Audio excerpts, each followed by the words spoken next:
నమస్తే, నేను మాధవ్ మలెలా. మీరు చూస్తున్నారు జిందగీ మీడియా.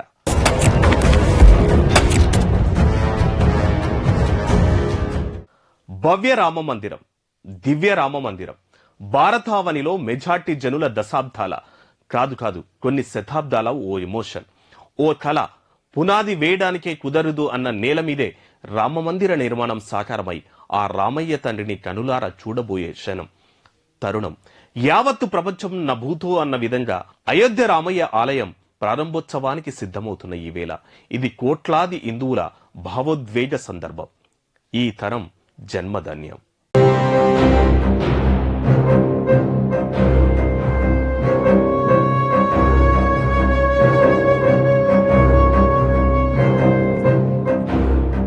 ప్రాచీన భారతదేశంలో పుణ్యక్షేత్రాల ప్రస్తావన వచ్చినప్పుడు మొదట అయోధ్య పేరే ఉండడం ఆ నగరానికి ఉన్న ప్రాముఖ్యత తెలుసుకోవచ్చు.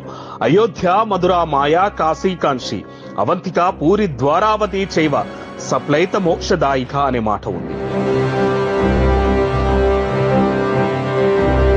ఉత్తర భారతదేశంలోని కోశల, కపిలావస్తు, వైశాలి, మిథిలా లాంటి అన్ని ప్రాంతాలకు అయోధ్యను పాలించిన ఇక్ష్వాకు వంశస్థులే రాజులుగా ఉన్నారు.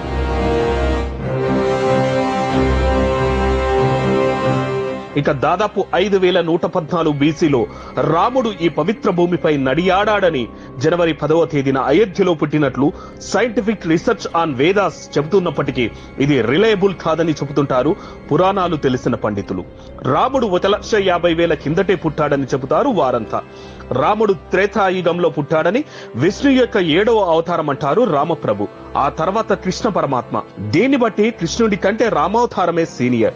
ఆ తర్వాత 9వ అవతారం బుద్ధుడు. ఇక నెక్స్ట్ రాబోయే అవతారం కల్కి. విష్ణు మహాదేవుడి దశావతారంలో కల్కితో యావత్తు మానవాళి మళ్లీ అంతరిస్తుందని చెబుతుంటారు. సో ఇంకా ఆ దశ ప్రారంభం కాలేదని అంటుంటారు.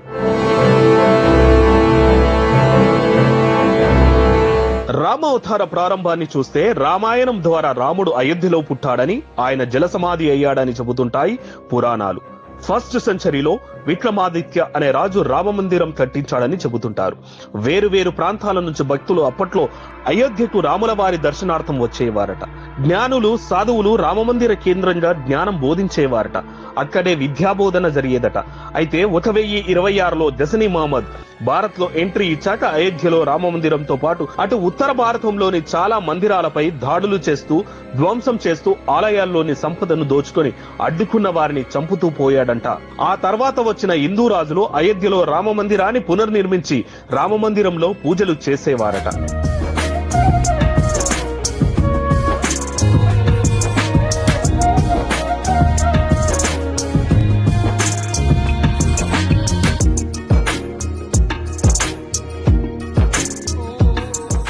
ఐదు శతాబ్దాలుగా రామమందిరం కోసం నడిచిన పోరాటం.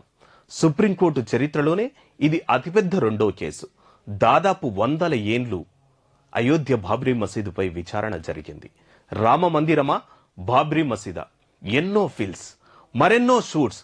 ప్రొఫెట్ మహమ్మద్ పుట్టిన ప్రాంతంగా మక్కాకు హిస్టారికల్ బ్యాక్డ్రాప్ ఉంది.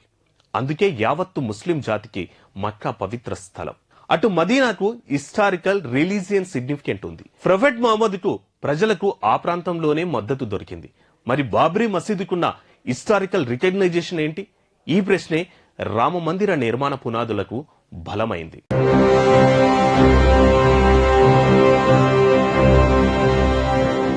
1519లో సెంట్రల్ ఏసియా నుంచి భారత్ వచ్చాడు మొఘల్ చక్రవర్తి జహీరుద్దీన్ బాబర్. 1526లో పానిపట్ యుద్ధంలో విజయం సాధించిన బాబర్ నార్త్ ఇండియాను తన కబ్జాలో బందీగా చేసుకున్నాడు. ఆ తర్వాత 1528లో బాబర్ తన కమాండర్ మీర్ బాకీకు అయోధ్యలోని రామ మందిరాలను దోచుకోవడంతో పాటు వాటిని ధ్వంసం చేయమని ఆదేశాలు పంపాడు.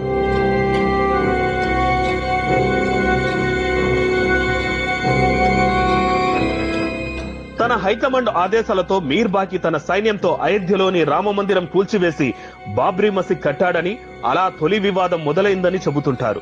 అలా హిందువుల అత్యంత పవిత్రమైన రాముడు నడయాడిన నేల అయోధ్యలో రామ మందిర పునాదులపై కట్టిన కట్టడం బాబ్రీ ఆనాటి నుండి వివాదాలకు కేంద్ర బిందువు అయింది.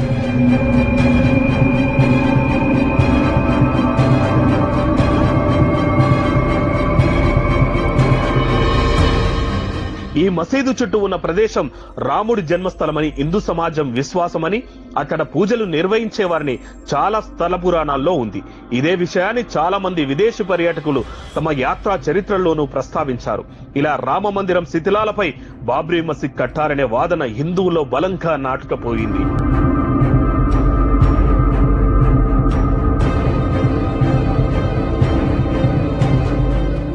1528 నుంచి 1857 బాబ్రీ మసీద్ కు ముస్లింలతో పాటు హిందువులు వెళ్లేవారట. అక్కడ తాము అత్యంత భక్తి శ్రద్ధలతో పూజించే రామమందిరం ఉందని హిందువులు బాబ్రీ మసీదులో నమాజు కోసం ముస్లింలు వెళ్లేవారట. అయితే 1857లో హిందూ ముస్లింలు కలిసి గ్రేట్ మిటినీ పేరుతో బ్రిటిష్ వారిపై తిరుగుబావుట ఎగరవేశారు. దీంతో షాక్ తిన్న ఇంగ్లీష్ వాళ్ళు హిందూ ముస్లింలు కలిసుంటే తమకు ప్రమాదమని గ్రహించి విభజించు పాలించు సిద్ధాంతానికి అక్కడ తెరలేపారు.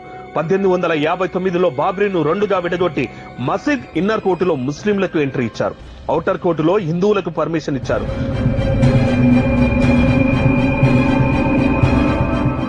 బాబ్రీ మసీదు మధ్యలో విభజన పెట్టి ఒకవైపు హిందువులను మరోవైపు ముస్లింలకు పాలు పంచినట్లు చేశారు. ఇక బాబ్రీ రామ మందిర వివాదం తారాస్థాయికి చేరడానికి కావలసిన ఆజ్యం పోయడంలో ఇంగ్లీషోడు సక్సెస్ అయిందనే చెప్పాలి. ఈ విధంగా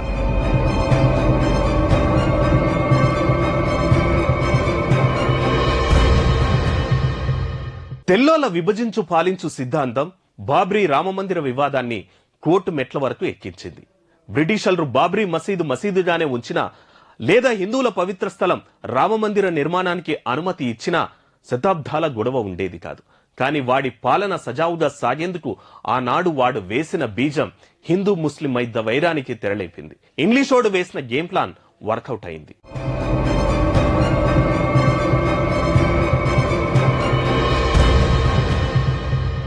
1883లో వివాద స్థలంలో ఆలయ నిర్మాణ అనుమతి కోరుతూ నిర్మోయి అఖాడా నాటి ఫైజాబాద్ డిప్యూటీ కమిషనర్ కు ఓ దరఖాస్తు సమర్పించింది.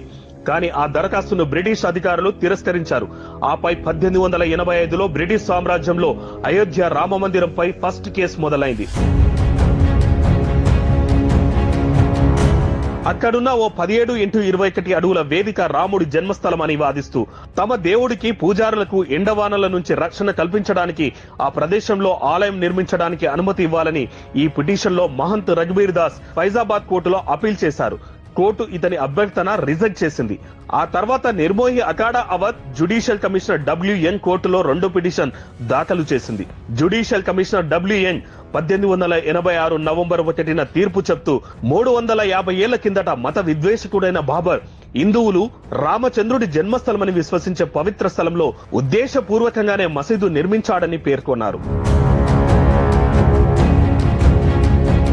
కాలక్రమంలో 1934లో ముస్లింల పండగ అయిన బక్రీద్ రోజున ఓ గోవధ సంఘటన మత ఘర్షణలను రాజేసింది.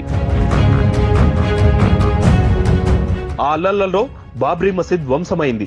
కానీ బ్రిటిష్ ప్రభుత్వం దానికి మరమ్మత్తు చేయించింది. ఆ తర్వాత 23 డిసెంబర్ 1949లో మసీదు లోపల రాముడి విగ్రహం ఆవిష్కృతమైంది. అయితే డిసెంబర్ 22 రోజున హిందువులే రాత్రికి రాత్రే రాముడి విగ్రహాన్ని అక్కడ పెట్టారని ఆరోపించింది వైరివర్గం. దీనిపై హిందువులు ముస్లింలు కోర్టులో సివిల్ సూట్స్ వేసుకున్నారు.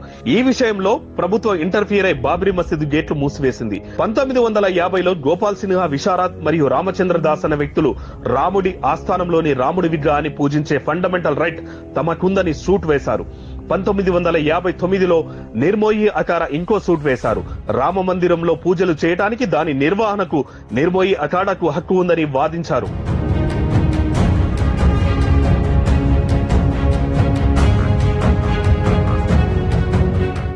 అప్పటి వరకు హిందూ ముస్లిం వివాదంగా ఉన్న బాబ్రీ రామ మందిరం రాజకీయ రంగు పులుముతుంది. ఇష్యూ చినికి చినికి గాలివానలా మారింది. దీని వెనక ఎన్నో సంఘటనలు ఘటనలు జరిగాయి. మందిరం మసీద్ ఇష్యూ తారస్థాయికి చేరి తీవ్ర రూపం దాల్చింది. చివరికి బాబ్రీ కూల్చివేత, ఆ తర్వాత 2 దశాబ్దాల తర్వాత రామ మందిర నిర్మాణం.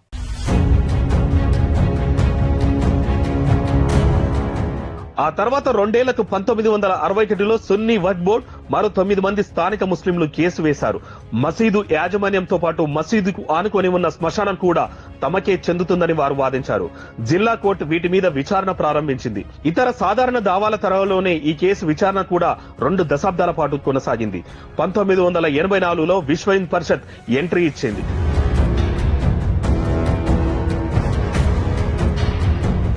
దేశవ్యాప్తంగా ధర్నాలు, నిరసనలు చేసింది. అక్కడ రామ్ మందిర్ కట్టాలని మూవ్మెంట్ విస్తృతం చేసింది.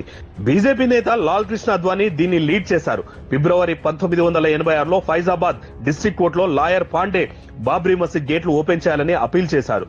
దీనికి అనుకూలంగా బాబ్రీ మసీద్ గేట్లు ఓపెన్ చేయాలని డిస్ట్రిక్ట్ కోర్టు తీర్పునిచ్చింది.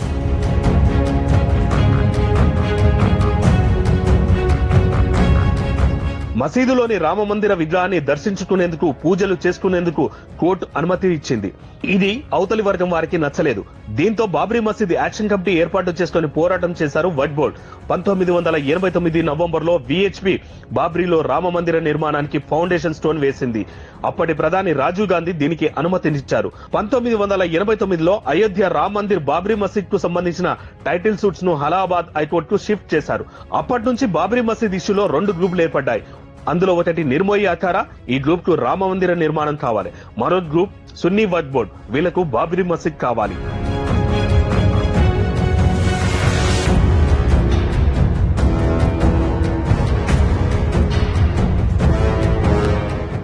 నాడు వనవాసం, మొన్నటి వరకు రామ మందిర వివాదం, ఎట్టకేలకు 500 ఏండ్ల తర్వాత ఆకాంక్ష నెరవేరుతున్న వేళ ఆనాడు అధర్మంపై గెలిచి అయోధ్యకు తిరిగొచ్చి పట్టాభిషక్తుడైన రాముడు వల్లే నేడు ధర్మస్థాపనకు రఘుకుల రాముడు మళ్లీ కదిలొస్తున్నాడని అయోధ్య ప్రజలతో పాటు యావత్తు హిందూ బంధువులు సంబురపడుతున్నారు.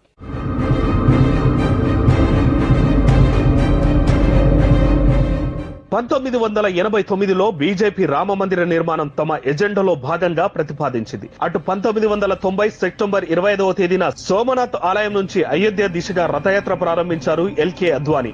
అక్టోబర్ 30వ తేదీ నాటికి అయోధ్య చేరుకోవాలన్నది ఆయన ఉద్దేశం. రథయాత్ర సమయంలో దేశంలోని చాలా ప్రాంతాల్లో మత దర్శనాలు చెలరేగాయి. సీన్ కట్ చేస్తే 1992 డిసెంబర్ 6న కొంతమంది కరసేవకులు గుంపులుగా వచ్చి బాబ్రీ మసీద్ ను ధ్వంసం చేశారు. ఈ సంఘటన ఫలితంగా మతపరమైన హింస మరియు మతపరమైన సంఘాల మధ్య సంబంధాలు దెబ్బతిన్నాయి. ఆ ఘటన నేపథ్యంలో జరిగిన మత అల్లర్లలో దేశవ్యాప్తంగా దాదాపు 2000 మంది చనిపోయారు.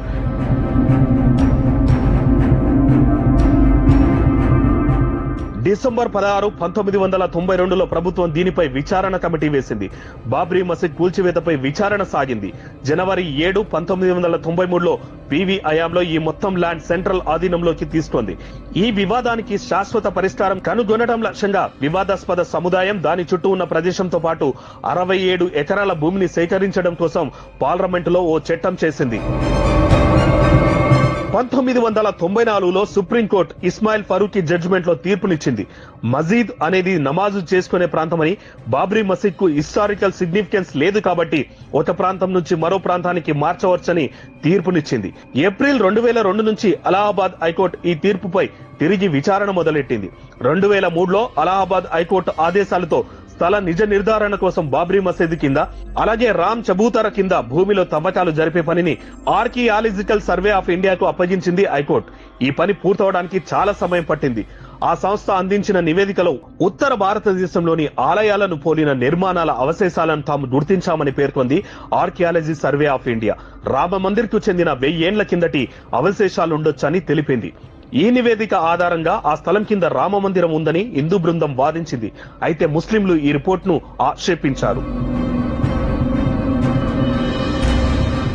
ఈ నేపథ్యంలోనే సుదీర్ఘ విచారణ తర్వాత సాక్షుల వాంగ్మూలాలు, పత్రాల సాక్ష్యాలను పరిగణలోకి తీసుకుని అలహాబాద్ హైకోర్టు 2010 సెప్టెంబర్ 30వ తేదీన తన తీర్పు చెప్పింది.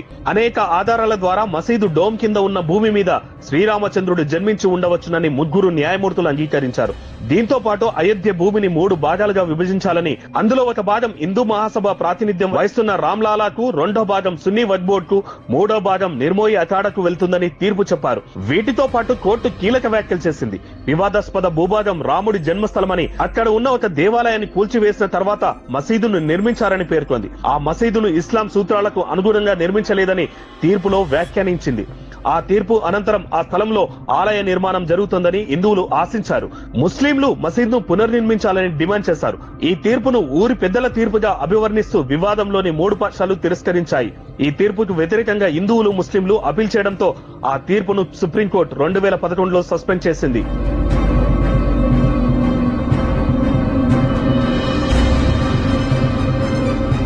ఈ నేపథ్యంలోనే 9 నవంబర్ 2019లో రామ మందిర నిర్మాణం చేసుకోవచ్చని సుప్రీంకోర్టు హిస్టారికల్ తీర్పునిచ్చింది. వివాదాస్పద స్థలంలో రామ మందిరాన్ని నిర్మించాలని, మసీదు నిర్మాణానికి ప్రత్యామ్నాయ స్థలాన్ని కూడా కేటాయిస్తూ కోర్టు జడ్జిమెంట్ ఇచ్చింది.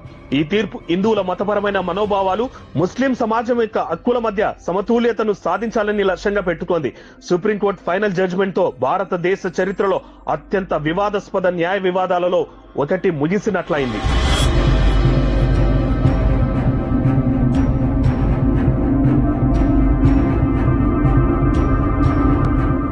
అయోధ్య రామమందిర పోరాటంతో పాటు ఇటు నిర్మాణ పనుల్లో తెలుగువారి ప్రస్థానం ఉంది.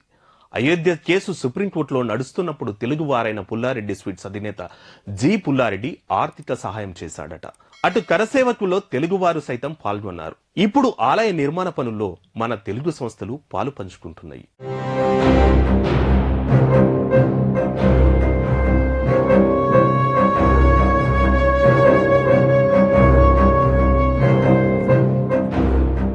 తీర్పు రామ మందిరానికి అనుకూలంగా రావడంతో ఆగస్టు 5, 2020న జరిగిన పవిత్రమైన భూమి పూజ కార్యక్రమంతో రామ మందిర నిర్మాణం ప్రారంభమైంది. ఉత్తరప్రదేశ్ రాష్ట్రం ఫైజాబాద్ జిల్లా అయోధ్యలో ఆలయ నిర్మాణం అధికారికంగా ప్రారంభమైంది. మత పెద్దలు, రాజకీయ ప్రముఖులు మరియు ప్రముఖులు హాజరయ్యారు ఈ వేడుకలో ఆచారాలు మరియు ప్రార్థనలు అన్నీ ఉన్నాయి. రామ మందిరానికి సంబంధించిన నిర్మాణ ప్రణాళికలు సాంప్రదాయ మరియు ఆధునిక డిజైన్ అంశాల సామరస్య సమ్మేళనాన్ని ప్రతిబింబిస్తాయి.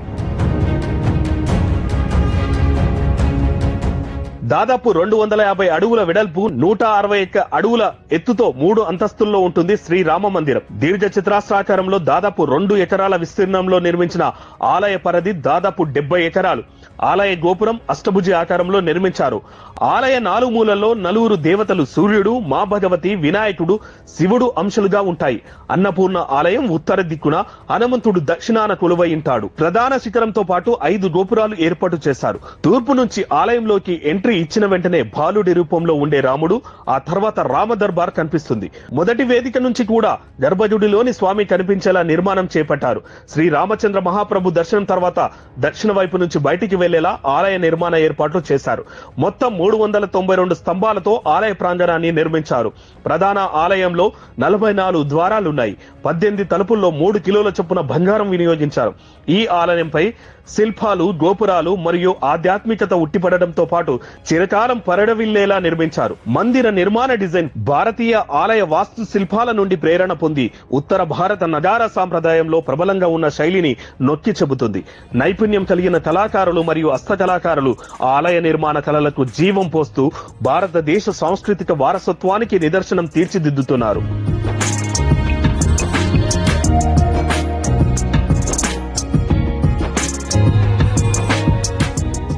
ఇక ఈ జనవరి 22న శ్రీరాముడి విగ్రహ ప్రాణ ప్రతిష్ఠ జరగనుంది. శ్రీరామ విగ్రహ ప్రతిష్టకు వారం రోజుల ముందు నుంచే వైదిక ఆచారాలు ప్రారంభం కానున్నాయి.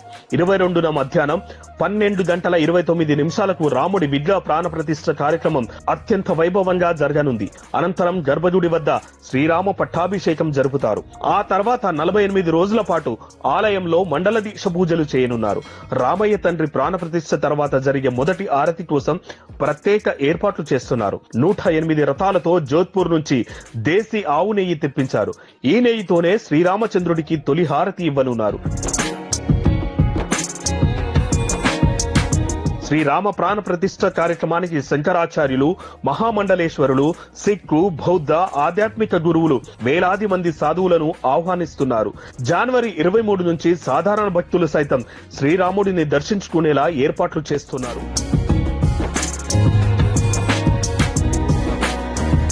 అయోధ్య కేసు సుప్రీంకోర్టులో జరుగుతున్నప్పుడు కేసు వాదించేందుకు ఆర్థిక ఇబ్బందులు తలెత్తాయట. అప్పటి విహెచ్పి అధినేత అశోక్ సింఘాల్ గారు ఈ విషయంపై మదన పడుతుంటే పుల్లారెడ్డి 2 లక్షల రూపాయలు ఇచ్చారట. ఇక ఇబ్బంది వస్తే నా ఇల్లు, చివరికి తన భార్య నజలైన అమ్మేస్తానని, ఈ మహాకార్యానికి ఇబ్బంది మాత్రం రావద్దని భరోసా ఇచ్చారంట పుల్లారెడ్డి స్వీట్స్ అధినేత. ఇక ఇప్పుడు హైదరాబాద్ కు చెందిన ఓ టింబర్ డిపో అయోధ్య రామయ్య ఆలయానికి తలుపులు తయారు చేసి భాగ్యాన్ని దక్కించుకుంది. అయోధ్య ప్రధాన ఆలయంతో పాటు ఉప ఆలయాలకు 118 ద్వారాలున్నాయి.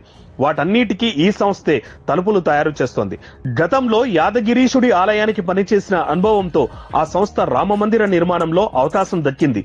1000 ఏండ్ల పాటు చెక్కు చెదరకుండా ఈ తలుపుల్ని తయారు చేస్తోంది ఆ టింబర్ డిపో సంస్థ.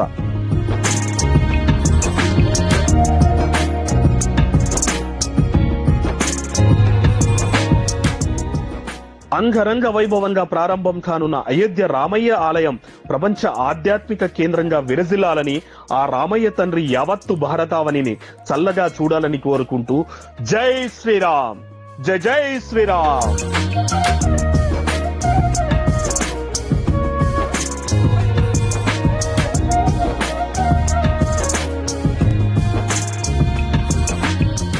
అంగరంగ వైభవంగా ప్రారంభం కానున్న అయోధ్య రామ మందిర ఆలయం ప్రపంచ ఆధ్యాత్మిక కేంద్రంగా విరజిల్లాలని జిందగీ మీడియా కోరుకుంటుంది.